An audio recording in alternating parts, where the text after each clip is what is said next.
মিঠুন, ঈদ উপলক্ষে যাত্রী চাপ কেমন দেখছেন এবং বর্তমানে কয়টা ফেরি চলাচল করছে জানাবেন।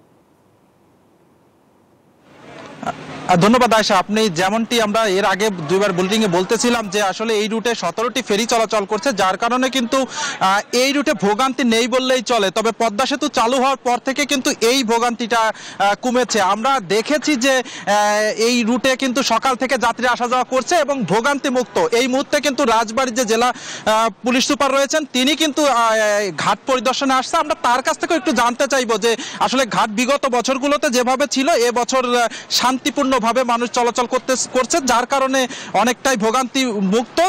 তাদের কি ভূমিকা ছিল এবারে? আমরা প্রথম থেকেই বিভিন্ন ধরনের পরিকল্পনা গ্রহণ করেছি, সকল ধরনের কর্তৃপক্ষের সঙ্গে কথা বলেছি। আমি নিজেই আজকে ঘাট এলাকা পরিদর্শনে এসে দেখলাম কোনো ধরনের যানজট নেই, যানজট মুক্ত এবং কোনো ধরনের অনিয়ম এখানে নেই। ফেরিতে গাড়ি ওঠা নিয়ে কোনো ধরনের বিশৃঙ্খলা নেই, এখানে কোনো ধরনের চাঁদাবাজ বা ছিনতাইকারী নাই। ঘাটের আইন শৃঙ্খলা পরিস্থিতি অত্যন্ত ভালো আছে এবং সবাইকে নিরাপদ ঈদ যাত্রা উপহার দেওয়ার জন্য আমাদের জেলা পুলিশের পক্ষ থেকে আন্তরিক প্রচেষ্টা অব্যাহত থাকবে। আমরা তো দেখেছি বিগত বছরগুলোতে এই দৌলতদিয়া পাটুরিয়া নৌরুট মানেই ভোগান্তি, এছাড়াও বিভিন্ন ধরনের ছিনতাইকারীর কবলে পড়তে হয়। প্রশাসনের পক্ষ থেকে কি রকম, মানে কতজন পুলিশ কাজ করছে এরকম? আমাদের এখানে মোট 3টি টিম কাজ করছে, সাথে নৌ পুলিশ আছে, যৌথ বাহিনী আছে। আমরা এখানে সাঁড়াশি অভিযান একটা পরিচালনা করেছি। কিছুদিন আগে আমরা কয়েকজনকে এখান থেকে গ্রেপ্তার করেছি। সেই জন্য বর্তমানে আইন শৃঙ্খলা পরিস্থিতি অনেক ভালো আছে। আচ্ছা, পদ্মা সেতু উদ্বোধনের পরই কি এই স্বস্তি ফিরেছে এই ঘাটে এরকম মনে করেন?